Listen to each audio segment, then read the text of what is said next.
Assalamualaikum warahmatullahi wabarakatuh.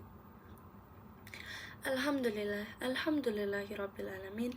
Wassalatu wassalamu ala ashrafi anbiya wal mursalin nabiyina wa habibina Muhammadin wa man tabi'ahum bi ihsanin illa yaumiddin, amma ba'du. Pertama-tama dan yang paling utama, marilah kita panjatkan puji serta syukur kita atas kehadirat Allah Subhanahu wa taala dengan berucap alhamdulillah. Yang mana Allah telah memberikan kita banyak nikmat, di antara nikmat iman, nikmat Islam, serta nikmat kesehatan, sehingga kita semua masih dapat merasakan bulan yang penuh berkah ini, yaitu bulan suci Ramadan, yang mana hampir semua orang berlomba-lomba untuk berbuat kebaikan. Tak lupa, sholawat bermahkotakan salam tetap tercurah kepada Nabi besar kita, yaitu baginda Sayyidina Muhammad Sallallahu Alaihi Wasallam. Allahumma sholli wa sallim wa barik alaihi, yang mana beliau telah membawa kita dari alam jahiliyah ke alam Islamiyah. Seterusnya, Allah dan sahabat beliau yang seiring bahu-membahu, langkah melangkah menemani beliau untuk mempertegak kalimat La ilaha illallah Muhammadur Rasulullah. Masya Allah. Teman-teman, izinkanlah saya Kansa Aurora Nabila, perwakilan dari kelas 9A, untuk menyampaikan kultum bertema menanamkan kecintaan Imam Syafi'i terhadap Al-Quran. Hadirin rahimakumullah, tak jarang dan tak asing jika kita mendengar nama ulama besar kita, yaitu Imam Syafi'i. Siapakah Imam Syafi'i itu? Imam Syafi'i rahimahullah adalah ulama besar, mujtahid mutlak, imam ahlus sunnah wal jamaah terkemuka. Cukuplah kebesaran sosok Imam Syafi'i terwakili oleh komentar Imam Ahmad bin Hanbal, salah seorang murid terkemuka beliau.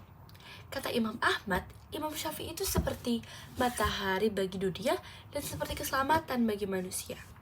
Meski dikenal keilmuannya, ketakwaannya, kewaraan dan kezuhudannya, dan juga ibadah dan kedermawanannya, beliau tetap masih merasa hina dan rendah di hadapan Allah Subhanahu wa taala. Karena itu pula, beliau masih mengkhawatirkan nasibnya kelak di akhirat nanti. Karena itu, beliau pun senantiasa meminta banyak bertobat dan minta mohon ampunan kepada Allah Subhanahu wa taala.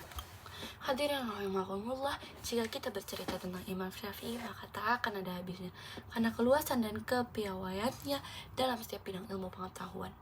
Suatu hari datanglah seorang pemuda belia di antara kerumunan orang-orang untuk menanyakan berbagai pertanyaan kepada Imam Syafi'i. Karena malu dan adab beliau, maka Imam Syafi'i tertunduk malu dan demi menjaga akhlaknya, maka guru beliau Muslim Ibn Khalid Az-Zajid berkata, sampaikanlah fatwamu kepada orang-orang yang bertanya kepadamu, wahai Abu Abdillah. Demi Allah, sudah waktunya engkau berfatwa. Padahal waktu itu dalam beberapa riwayat ada yang mengatakan beliau masih berusia 15 tahun. Dan beliau senantiasa menghidupkan malamnya dengan ibadah dan sholat hingga beliau meninggal dunia. Di waktu menjelang subuh, seorang ahli fikih dari Mesir datang menjumpai Imam Syafi'i yang sedang memegang mushaf. Kemudian beliau berkata, fikih telah menyibukkan kalian dari Al-Quran. Sungguh, saya memegang mushaf seusai salat isya dan tidak menutupnya sampai salat subuh. Kemudian Imam Syafi'i berkata, siapa yang mempelajari Al-Quran, maka kemuliaannya akan bertambah. Dan siapa yang belajar fikih, maka kecerdasan dan kemuliaannya akan bertingkat. Selain menunaikan sholat malam setiap malamnya, beliau juga sangat rajin membaca Al-Quran. Beliau biasa menghatamkan bacaan Al-Quran setiap hari. Artinya, selama sebulan kira-kira beliau bisa 29-30 kali hatam. Apalagi selama Ramadan, sebagaimana disebutkan oleh muridnya Rabi bin Sulaiman, Imam Syafi'i biasa menghatamkan Al-Quran selama Ramadan kira-kira 60 kali hatam. Artinya dalam sehari beliau bisa 2 kali hatam. Masya Allah, semoga kita semua bisa meneladani sikap Imam Syafi'i. Amin ya rabbal alamin. Ramadan disebut sebagai Syahrul Quran, bulan dimana Al-Quran pertama kali diturunkan. Di dalam surat Al-Baqarah ayat 185, sebagaimana firman Allah, yang berbunyi A'udzubillahi minasyaitonirrajim. Bismillahirrahmanirrahim. Syahrul Ramadan alladzi unzila fihil Qur'anul huda linnasi wa bayyinatin minal huda wal furqan. Faman syahida minkumus syahra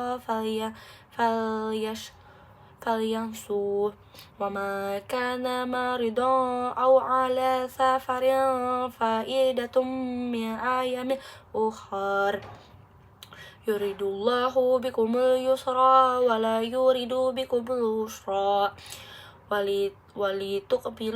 ولتقبلوا العدة ولتكبروا الله على ما هداكم ولعلكم تشكرون. Artinya, bulan Ramadan adalah bulan yang di dalamnya diturunkan Al-Quran sebagai petunjuk bagi manusia dan penjelasan-penjelasan mengenai petunjuk itu dan pembeda antara yang benar dan yang batil. Sebagai umat Islam, sudah sewajarnya kita untuk mendekatkan diri kepada Al-Quran selama bulan Ramadan, bukan hanya membacanya, tetapi memahami maknanya dan juga mengamalkannya ke dalam kehidupan sehari-hari. Yang dapat saya simpulkan dari kultum saya kali ini adalah kita dapat membangun fondasi keimanan dan karakter yang mencintai Al-Quran sejak dini, serta kita membangun karakter jujur, sabar, dan takwa, sekaligus memperkuat iman seumur hidup.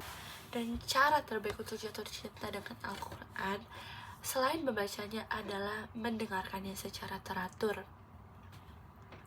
Selain membantu kita dengan tajwid, kita juga akan dapat merasakan kedamaian, ketenangan, dan ketenangannya ketika kita mendengarkannya.